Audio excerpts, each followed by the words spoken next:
Here's some tips on using this big beam saw. When you're cutting posts, I always like to make sure I give myself a factory cut because the factory ends they send out are crooked. So I'm gonna cut like an inch off that.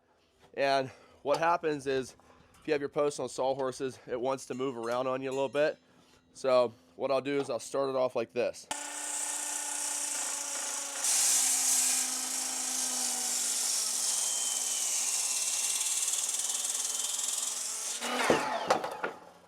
So if you come down on it like this on the top and plunge cut it while you're holding your guard back, it'll keep that post in position a little bit more versus if you have it on the end like this and it just wants to pivot on you. But then when you're making this second cut, it is important that you either cut it on the ground if you're by yourself.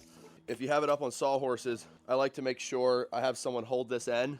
Otherwise, you have to kind of hold it yourself, which you can do.